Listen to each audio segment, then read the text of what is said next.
Following an amazing 2022, this year is shaping up to be exceptional as well, with awesome games across genres, where the usual rule of no early access games does not apply at the midway mark. So let's begin with Oblivion Override, a roguelike platformer where you play as a combat machine, delving into an enemy base to destroy sentient robots. The one thing that you will notice is that this feels kind of like Dead Cells but with a different theme, where the combat, weapon variety, and meta progression systems from run to run are the highlight. Not to mention the gigantic bosses that you will need to fight. Like Dead Cells, you can already tell that this is going to be something special, where the developers are hard at work adding content and fixing bugs and should turn out well if they stay the course, where the early access version might be a little lacking in content but is a fantastic first step. I myself was pretty surprised by this entry since I don't really like voxel art, but somehow Shadows of Doubt went beyond visuals and created an interesting, procedurally generated sandbox to explore where you really have freedom of choice. You play as an investigator hunting down a serial killer before they kill again, having to gather evidence and piece together the clues to first identify your target, and then go about dispensing justice. It certainly has immersive sim elements where you're free to tackle the objectives however you want, including sneaking around, breaking into apartments and more. There is procedural generation, so you are able to generate a new world with new scenarios whenever you play, which might also be its weakness right now since certain cases feel kind of random without a motive or purpose, so that might be something to tweak in early access. A common knock on the roguelite genre is that everything is either a Spelunky, Isaac, Hades or Dead Cells clone, but I assure you, there's nothing quite like luck be a landlord in the space, generously rewarding the developer for their innovation. Evidently, this is a roguelite slot machine title where you're pulling the lever and attempting to match icons with the main goal to earn as much money as you can in order to pay your ever-increasing rent. The hook, of course, is that this is secretly a deck builder title where you're choosing which symbols to add to your slot machine, where figuring out and exploiting how they synergize and interact with each other is the fun part. You could, for example, go with bees, bears and honey, or monkeys, bananas and coconuts, or even the sun and flowers build, even having ascension level difficulty modifiers, which is pretty in-depth for a game that looks like this. Mechanically and strategically, this is one of the cleverest games out there, and with 152 symbols as of this video, has plenty to theory craft around and is fun because of the sheer variety.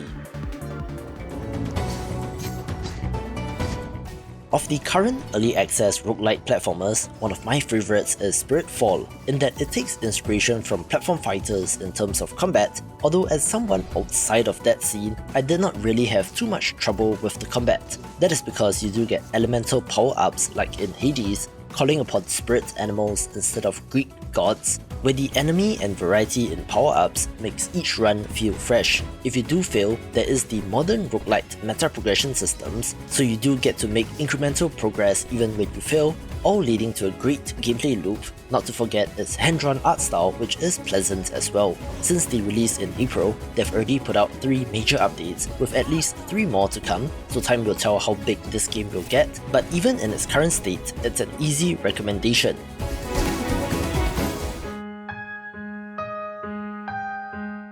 Coming to us from an atypical source of developers is A Space for the Unbound, an emotional and touching adventure game from Indonesian developer Mojikan, who have really come into their own over the past few years, telling a tale of 2 high school sweethearts set during the end of the world. First off, the pixel art in this is top-notch, being a gorgeous game and a treat for the eyes, which, in addition to the beautiful soundtrack, gives it the foundation for success. This game is set in rural Indonesia in the 1990s, which I believe draws upon the developer's own childhood and youth, accurately capturing that era and stands as a monument to Indonesian games and developers. The story, while a little confusing, is emotional and tells a tale of love, loss and acceptance, being similar in vibes to movies like Weathering With You, and while the gameplay elements and mini-games are not its strong suit, the narrative and story will keep you playing. Ever so often, a deck builder gets my attention, and this year, it just so happens to be Wild Frost, one with a tactical element where placement on the battlefield matters. you're adventuring in a land of eternal frost, venturing out from the last bastion in order to find and banish the source of the cold forever. You will immediately notice the art in this game is fantastic, being Adventure Time-like in nature, which is a compliment to the artist, where the mechanics, upgrades, combos and status effects will all play a part in your strategy, with 3 very distinct clans to choose from. I've already made a video breaking down the elements of success of this game, but where, rightfully so, there has been criticism for its randomness, but the developers have already begun balancing and adding quality of life features, which will eventually lead to more new content, but it's an experience that is worth a shot.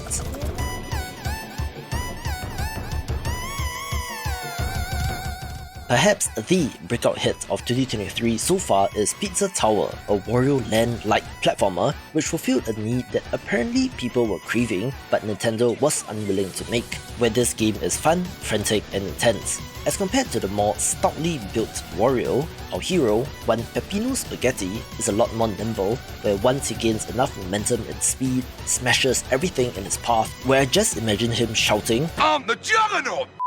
as he goes along. The speed that Peppino can get up to is also pretty insane, dare I say rivaling Sonic, which also feeds into the level design, where you have to get to the end of the level, smash the enemy there and make it back to the start within a certain time limit, and is a speed runner's dream.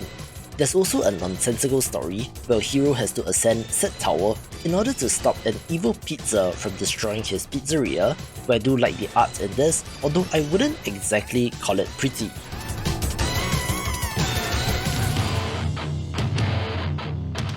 An excellent title that released out of early access is Have a Nice Death, a roguelike platformer where you play as the Grim Reaper, being forced back to work to wrangle his employees after they run rampant in the underworld, disrupting your vacation plans in the process. As such, a very understandably so, pissed off Grim Reaper has to pick up his scythe and get to work, where the combat in this is the highlight. You have a variety of scythes to choose from, as well as spells and a bunch of upgrades, dashing and slashing your way through the underworld to assert your dominance, with fun characters and great writing as well. However, do note that the runs in this are pretty long as compared to your standard roguelite, and the difficulty spikes in bosses is pretty rough, but if you want to embrace the challenge, this is one to get, with meta progression and upgrades in between runs certainly helping as well.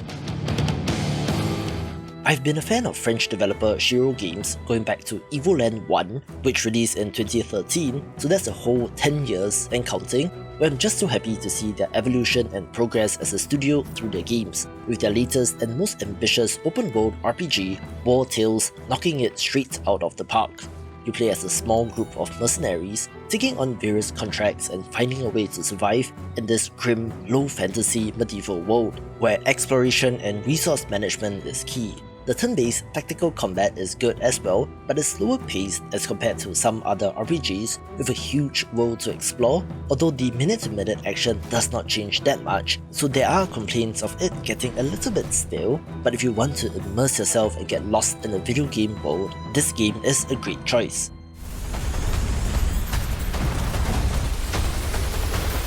Coming out of nowhere is BattleBit Remastered, a Battlefield-like multiplayer first-person shooter that distills down what made those games great, having a distinct low-poly look, which makes it accessible for many players since you don't need to have the latest hardware. Don't let the visuals fool you, however, this is pretty hardcore and great, with the tanks and helicopters that we've come to know and love, as well as the class-based system, where as an added bonus, this is somehow able to support 254 players, which makes battles feel massive. Also, it is somehow made by just 3 developers, so how's that for the indie dream? On a personal note, 2023 has not been a great place for me mentally, where of course, cozy and relaxing games can help to relieve a little bit of that tension, where the long-in-development Terra Nil gave me exactly the experience I wanted. This is a reverse city builder title which is unique, where it's not about expanding and building the largest city ever, like in many other games in this genre, but rather restoring the ecosystem and then removing all traces that you were ever there. It is super pleasant with the art, animations and music, but was noted to be a little limited in terms of levels and scenarios, and while the developers have promised future content updates, their last post on Steam was in April, 1 week after launch, with no news since then, but they're taking some well-deserved time off, and I can already recommend the game as is. We have a number of games which released out of early access, taking the time to expand and polish their games to perfection, with one such example being The Last Spell, a pixel art tactical roguelite defense title that has you slaying hordes of enemies. If you're familiar with They Are Billions, you are assaulted with a similar, overwhelming number of enemies, but where your heroes are extra powerful and can punch large holes in the enemy swarm. You are defending the last bastion of humanity and the mages within, where daytime is reserved for upgrades and repairs, while the night is being dedicated to combat, having a variety of maps and bosses, not to mention absolutely gorgeous pixel art as well.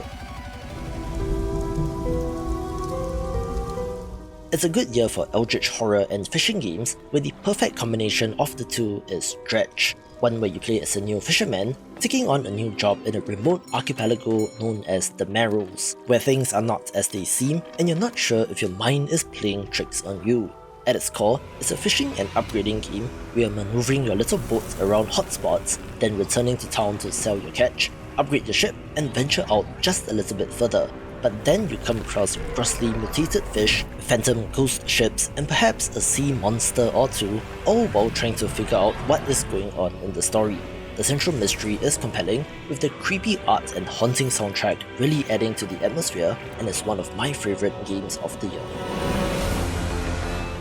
On the eldritch horror end of things is the 1.0 release of Darkest Dungeon 2, following an early access release on the Epic Games Store in 2021. Spending about 1.5 years in that process, you would think that the sequel to one of the best-selling indie games of all time would be a no-brainer success, but the thing is, developer Red Hook Studios have actually innovated and did something different, changing up the core progression system by focusing on the heroes and shifting to a much more traditional run-based structure while retaining the turn-based positional combat. Still, it's very grim and punishing, accentuated by the gorgeous art style, but it's a worthy sequel that is quite different and interesting as a result. This next game is a relatively recent release and sneaked in just before the mid-year mark, where the core gameplay loop of Dave the Diver is so compelling that I cannot stop playing. Delve into the depths to fish in the day and sell sushi at night, with so many progression systems and upgrades, not to mention gorgeously animated pixel art taking the #1 spot, where you can get a refresher on the best of 2022 in this video.